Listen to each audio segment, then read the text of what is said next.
Hi, and welcome to another episode of Wine and Dine with Mastro. I'm your host, Tom Mastriani, and today we're going to be cooking beef braciole. It's got some cheese, it's got some greens, parsley, oregano, and it's all rolled up inside of a flank steak. So that's been totally pounded out, flattened out, and then we're going to roll it up, tie it. It's going to be awesome, and we're going to pair it with 3 really great wines. So join me.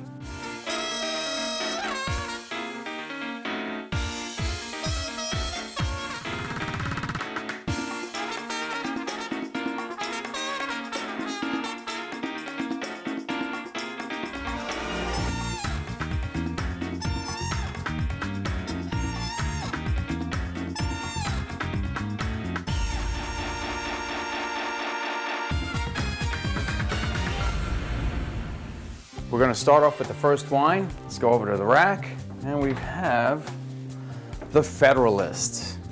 And this guy on the bottle, this is Hamilton, and he was one of the big Federalists back in the day, and so they named the bottle after him. This is a Zinfandel from California and the Lodi region.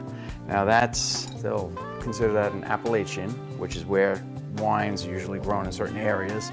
And this particular wine is a Zinfandel, and it's very hearty. It's a big red.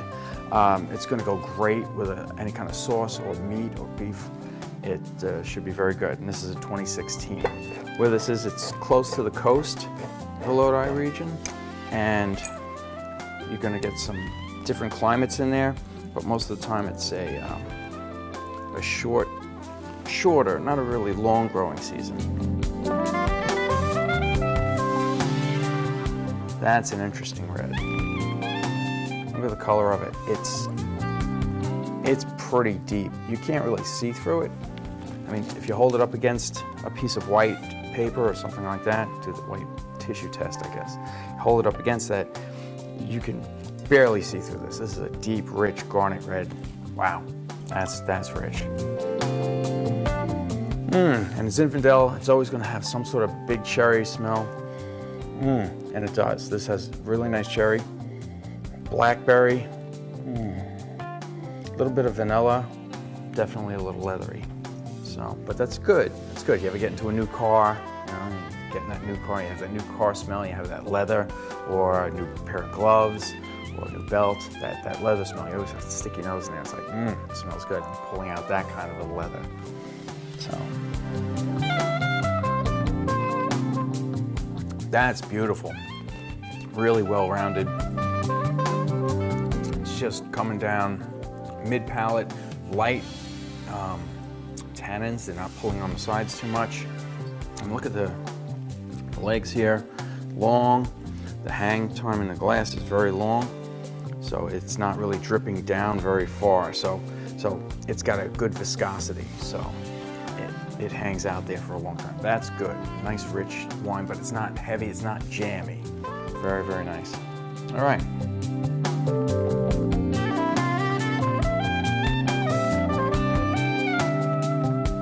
So the first thing we're going to do is we're going to take this meat, this flank steak, and we're going to roll it out, and we're going to tenderize it and spread it out. So what you want to do is lay it out and take a piece of saran wrap. I've got it on parchment underneath. You can use parchment on top, but it's much easier to see what you're doing using a clear plastic wrap. Okay? Now we're going to take the hammer, pointy side down. This is going to tenderize it, and the way we're going to roll, each time we hit it, when we hit it, we're going to hit it on a motion like this, and we're going to roll it out to kind of press it away from the edges. And we're going to work our way around this whole thing so that it flattens out, gets really tender.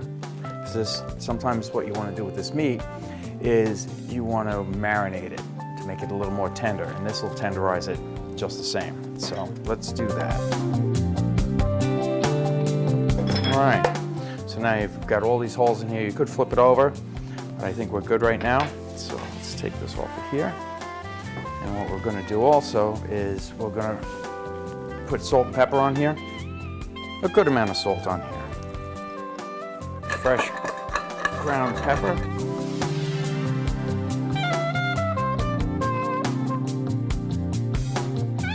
nice big chunks. It's beautiful.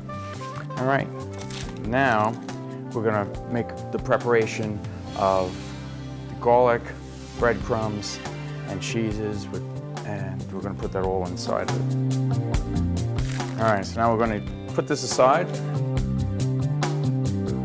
and we're gonna get all our seasonings together for the inside. So we're gonna chop some parsley and some oregano. And we're gonna get about, for that size, maybe about 1.5 cups to 2 cups, which this will yield me about that much.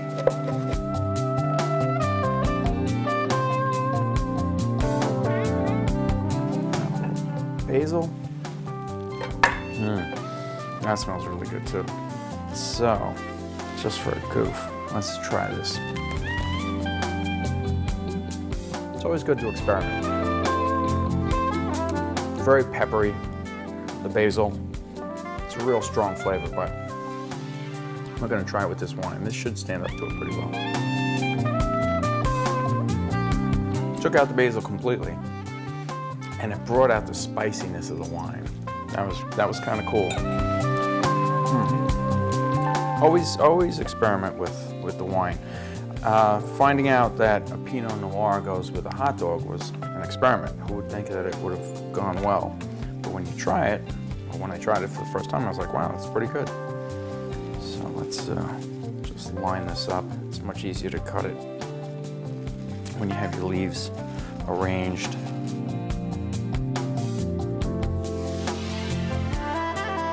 So now we have our basil, we've got our parsley, and let's grate some cheese. So we have Parmesan and we have Romano. Romano's a little sharper cheese, and actually the cool part about this, let's take a piece of that, and we'll take a piece of this to start. There we go. Smell the cheese. Romano, definitely a bigger smell, but we'll try with each one of these.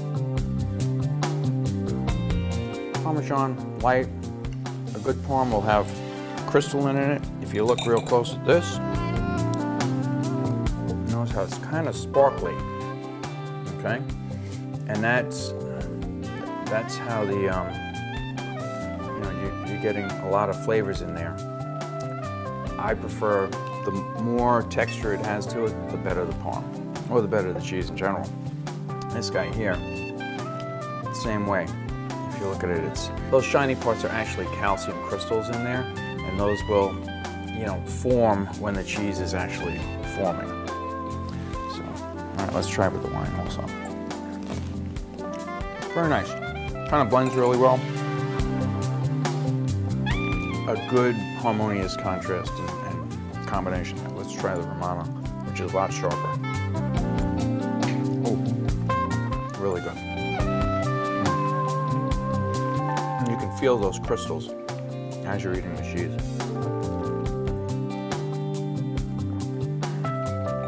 Wow, that's big. They're doing battle right now. Big flavor from the big cheese, big flavor from the wine. That's really nice. That's fun. Ooh, makes your eyes water. All right, so let's grind up some of this cheese. I like to cut it fairly large. I don't want to spend a lot of time grating cheese on a small level, but we're going to grind this down. Hi, I'm Tom Mastriani from Wine and Dine with Mastro, where food and magic meet. Join me as I demystify the secrets of wine. I'm going to expose all the different flavors, styles, and types, and I'm going to show you how to pair it with all the different types of food. So this way, when you go to select a wine, you can look at it and say, hey, this will go with this. It's not just a white with fish and a red with meat. We're going to break it down into all the different types of wine. Join me on Optimum Channel 1 each week for a new episode. Salute.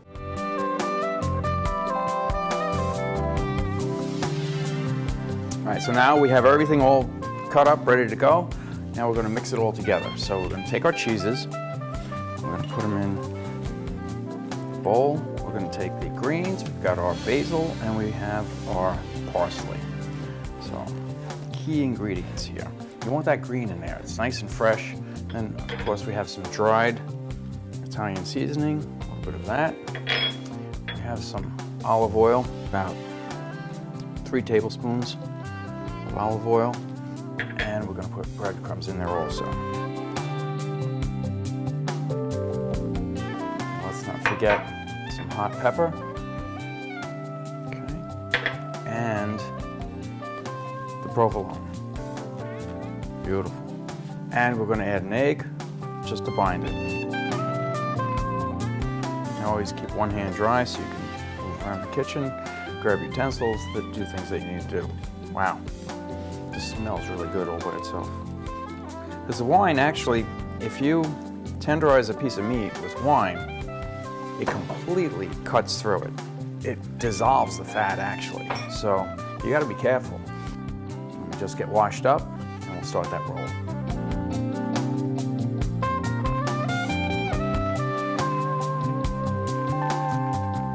All right, so now we've got this all prepared. It smells wonderful. It's really, really aromatic with the greens that are just coming off of there and the cheese. It's just popping. It's great. So now we're going to try the next wine. So let's go over to the rack, and we're pulling out 1907. Okay, and this is a Malbec from Argentina. Now, this wine is harvested high up in the Andes, so it's a higher elevation. It's a really, really full-bodied wine. A Malbec is very rich, very flavorful. Again, along the lines of a Cab, but different. A little tighter tannins. It's a fun wine. I really enjoy Malbec. You're gonna experience a higher altitude, thinner atmosphere, and you know the oxygen levels are higher. I was up on Mauna Kea, which is a volcanic mountain in Hawaii, and when you're up there, somewhere around 9,000 feet, air is getting really thin, and it's a little more difficult to walk around and breathe and things like that. I remember we had a bag of chips on the dashboard of the car. We had a Jeep, and we were taking it up the mountain. And the air was so thin that the actual bag of chips blew up because it was much thinner. So the thing was like really tight. And it didn't pop though, but it was pretty close. Nice, a little lighter in color than the Zin. And we have, yeah, that's like a ruby red color. Smoky, tobacco-y, wow, right off the top. So it's kind of peppery, very earthy, kind of green, like tree bark kind of flavor to it. But good, but good. All right, so now let's break out the Braciole and we'll start rolling it.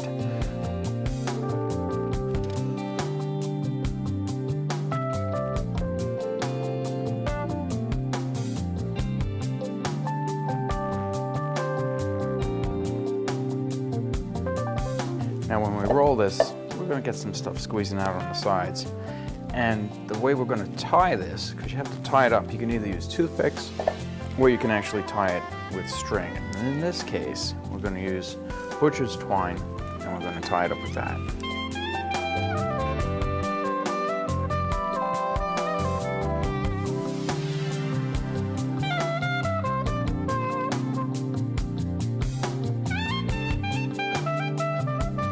Tightening it up without ripping it. Good. So now you're going to hold it, you're going to wrap this around like this. Okay? And you're going to come underneath, go over the top, tuck it down this way. You want to get a nice straight line going over the top this way. It looks good. So there we have it. Two different ways of tying it. You can just go knots down the whole thing, or you can do it this way, which is a little fancier. Keep your ends tucked in. Okay, now we're back. Let's take this beef Braciole, let's get it in the pot, and first we're going to put a little oil in here. And the way we're going to cook this, we're going to cook it all in one pot, so that all the flavors that come off of the Braciole will be inside the one pot. So we're going to do a little oil, a little butter, Butter will add a little extra browning to it. All right, so now we got our oil. Get this right in there, it just fits. So we're gonna sear that on every side, and then this way, it'll be nice and brown, get those flavors in the pot. So we'll let it cook there for about 3 minutes each side. So the next step, we're gonna take our pasta, and we have very special pasta here. This is from Azure Market, and these people who make this pasta, all their produce, everything that they have is sustainably farmed, and it's all organic. Stuff is great. There's a whole history behind this company where everything that they had farms, and what happened was the farms couldn't, they didn't want to use all the chemicals. So as chemicals more and more came out, they couldn't support healthier eating. So they decided, you know what, we're going to cut out all the chemicals and we're going to use just the soil. And what happened was they didn't get as big a yield at first, because once they stopped using all the fertilizers and chemicals, the soil was still kind of beat up, so it didn't give a good yield. A few years later, they had full yields, and all the vegetables and everything they grew was much, much better. More healthy, greener greens, redder reds, everything was better. So really great company. I love these people. These guys are great. And they hooked us up with this great pasta.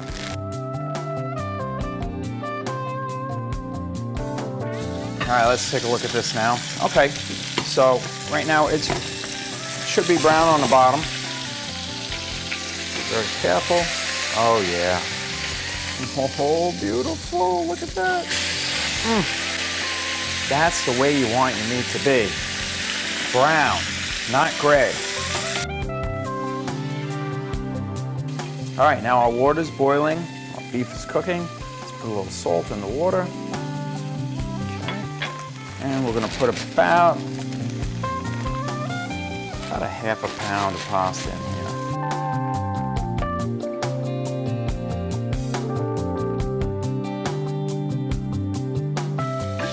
All right, we're gonna flip this again, give it a quarter turn. We're gonna let the pasta cook for about 6 or 7 minutes.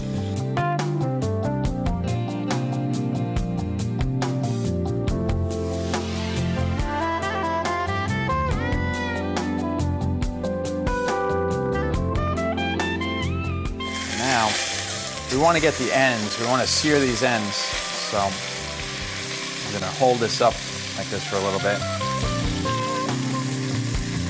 We got a lot of rendering on the bottom here. All right, so we pulled this out. All right, we took that out. Now we're going to drain our pasta.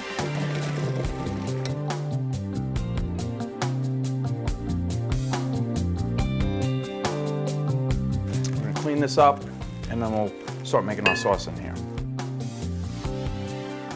Hi, I'm Tom Mastriani. I'm the host of Wine and Dine with Mastro, where food and magic meet. Join me as we explore deep inside the bottle to uncover the secrets that await. We'll be pairing great food with great wines, some familiar foods and some unfamiliar foods. So look forward to seeing you. We can learn about some of these great wines. See you on Wine and Dine with Mastro, where food and magic meet. Cheers.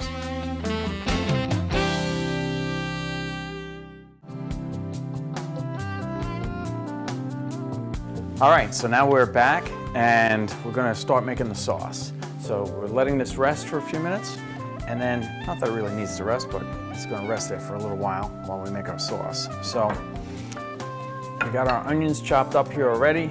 Just gonna chop up more. We're gonna make a light sauce. Do a little celery. Let's get a little garlic. I'm just gonna throw this all into the same. You can never have too much garlic. Go with 4 cloves. That should be enough.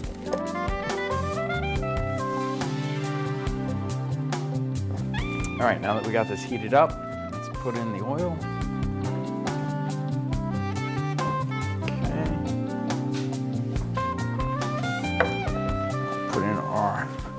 Celery, garlic, and onions.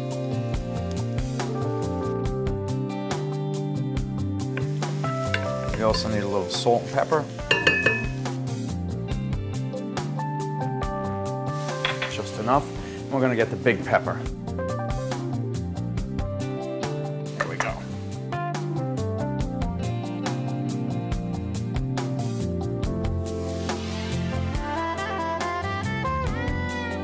Voila, we're off. All right, so now we're gonna go over to our next wine. So let's see who it is. All right, we're going to Argentina, okay? This is La Moscata, Moscata Vineyards, and they actually call this La Moscata. It's named after their vineyard. So this is an Argentinian wine, and it's from the Mendoza region. Very good wine. Again, climate and altitude are making this wine. And that's, and the soil. They have really very, very fertile soil for wine growing here.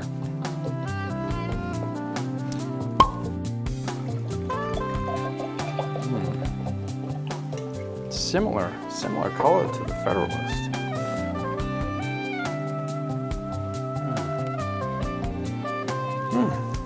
Again, we got some nice cherry in there, really sweet cherries. Sweet cherries, a little cassis, and a little leather. Wow. Oh, that smells awesome.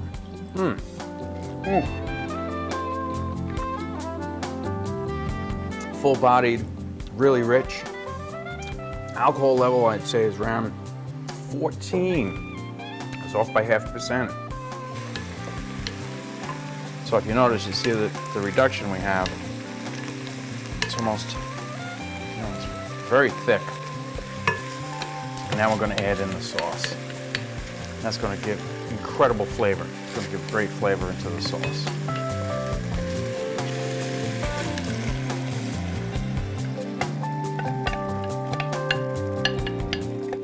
So we'll let this cook for about a half hour.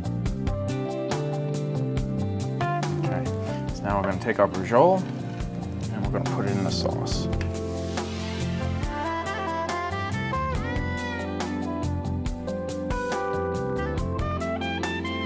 From the top down. All right, we're going to let this cook for about an hour. We're going to let these wines air for a little bit, and then as soon as that's done, we'll be tasting the wine with the Braciole. I can't wait. It's gonna be good. Hey, welcome back. All right, pasta's done. Braciole should be done. The wines have opened up. It's gonna be beautiful. So we're gonna plate everything and taste it and do the comparison. So let's pull it out of the oven. Ready?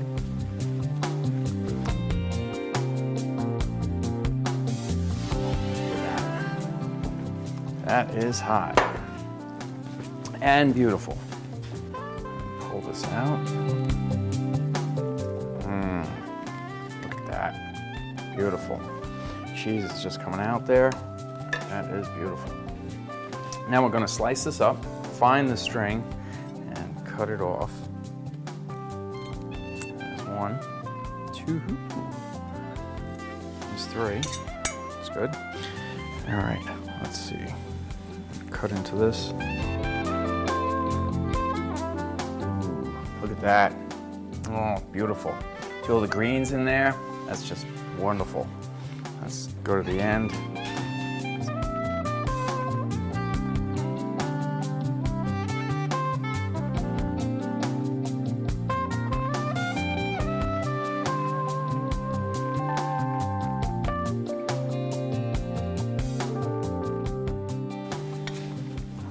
Nice.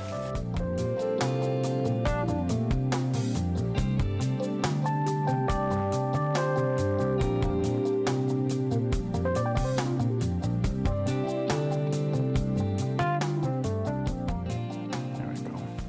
Beautiful. This smells really good right now. Need a little garnish, throw a little parsley or oregano on there just to make it a little fancier. But there we have the beef Braciole. It's beautiful, huh? All right, so let's try it.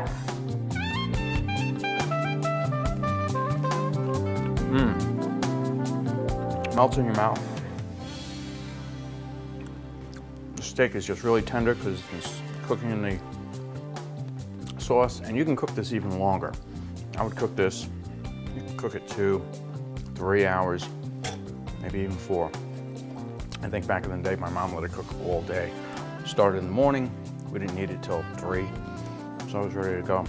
All right, I'm getting the pepper, the spices, the sauce is a little red pepper in there. Let's try it with the La Mendoza first.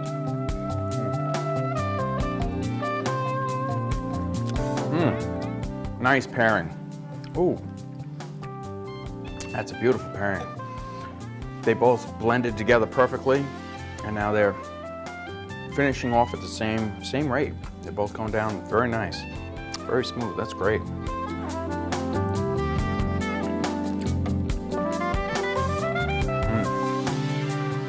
Now we'll go with the Federalist. And this had quite some time to air out. It's looking really good. Now this was a big, bold red, very cherry-like.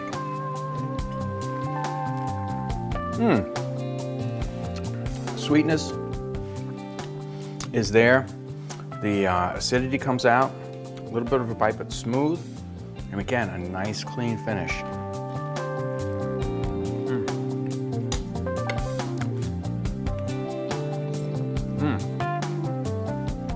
That's really good. So much flavor going on there.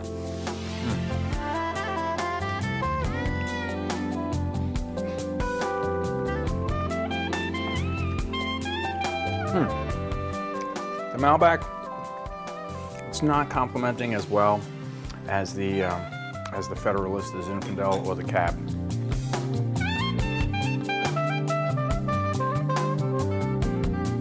All right, so the winner here, clearly, La Mendoza, Argentina. This is beautiful. All right, so here we have it. We got 3 great wines paired with a really awesome meal. Cook it anytime. Definitely cook it as long as you possibly could. And the longer you cook it, the more tender the meat will get. So, La Mendoza, Cabernet Sauvignon, winners, hands down. I rated a 5 on the Mastro scale. Federalist, also great, didn't pair as well, but a 5 on the Mastro scale. And the 1907, I give it a good solid 4. Really great wines. I'm Tom Mastriani. Thanks for joining me on Wine and Dine with Mastro, where food and magic meet. Cheers. Remember to get me on Instagram, and you can find me on my website also for great recipes and more wines at mastrotv.com. Salute.